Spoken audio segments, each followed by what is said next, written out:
Good evening friends.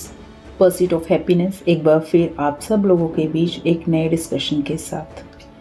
Jawaharlal Nehru, Indira Gandhi, Narendra Modi के बाद fourth longest serving prime minister of India, जिन्हें हम एक्सीडेंटल प्राइम मिनिस्टर के नाम से भी जानते हैं।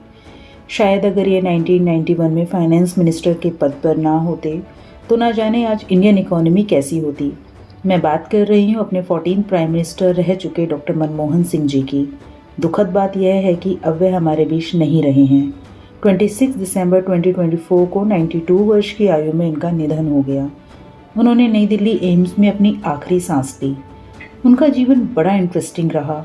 बहुत सारी उपलब्धियां, अनगिनत अवार्ड, बहुत सारी चुनौतियां और गलती से देश का पीएम का पदभार संभालना, सब इनके जीवन में ऐसे हुआ जैसे मानो कोई फिल्म चल रही हो। सबसे पहले बात करेंगे इनकी पर्सनल लाइफ की। तो उनका जन्म 20 सितंबर 1932 को पंजाब, ब्रिटिश इंडिया में एक सिख फैमिली में हुआ। माता का नाम अमृत कौर और पिता का नाम गुरमुख सिंह था। बहुत कम उम्र में माता का निधन हो गया था। वह हाईली एजुकेटेड पर्सन थे। पंजाब यूनिवर्सिटी से बैचलर्स एंड मास्टर्स करने के बाद यूनिवर्सिटी ऑफ कैम्ब्रिज से पीएचडी कंप्लीट की और उसके बाद ऑक्सफोर्ड यूनिवर्सिटी से डीफिल भी किया। पॉलिटिक्स में आने से पहले डॉक्टर मनमोहन सिंह एक इकोनॉमिस्ट और प्रोफेसर रहे। पंजाब यूनिवर्सिटी और दिल्ली स्कूल ऑफ इकोनॉमिक्स में इकोनॉमिक्स में प्रोफेसर के रूप में काम किया। 1972 में चीफ इकोनॉमिक एडवाइज़र के तौर पर मिनिस्ट्री ऑफ फाइनेंस के लिए काम किया। आरबीआई के गवर्नर बने 1982 में और मॉनेटरी पॉलिसीज़ में अपना महत्वपूर्ण योगदान दिया। फिर उसके बाद 1985 से लेकर 87 में प्लानिंग कमीशन में भी इनका योगदान रहा। उसके बाद वो सेवियर ऑफ इंडिया बने। दरअसल बात यह है कि पॉलिटिक्स इनकी चॉइस नहीं थी।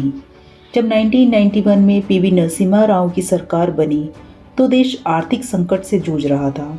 ऐसे में पीवी नरसिम्हा राव ने इन्हें अपने देश का फाइनेंस मिनिस्टर नियुक्त किया।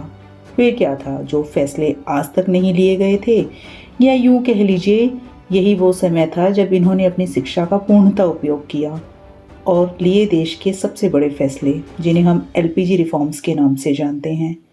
इन रिफॉर्म्स ने देश की स्थिति पूरी तरीके से बदल कर रख दी। इन्होंने इसी पॉलिसी के अंतर्गत लाइसेंस राज को भी ख़त्म किया। डॉक्टर सिंह ने फॉरेन इन्वेस्टमेंट को आकर्षित करने के साथ एक्सपोर्ट को भी प्रोत्साहित किया। अगर उस समय डॉक्टर मनमोहन सिंह इस पोस्ट पर नहीं होते तो शायद ये फैसले ना लिए जाते और यकीनन देश की इकॉनमी आज जैसी नहीं होती। डॉक्टर सिंह एक इकोनॉमिस्ट यानी अर्थशास्त्री थे।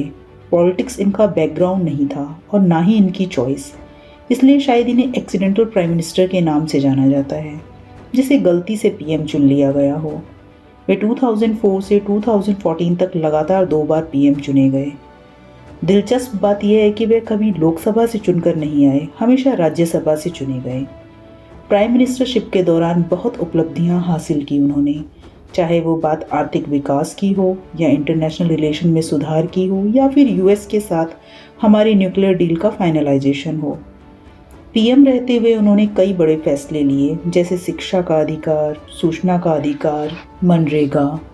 पर आप सब लोग ये जानते हैं कि जब हम कुछ हासिल करते हैं तो साथ ही बहुत चुनौतियों का सामना भी करना पड़ता है।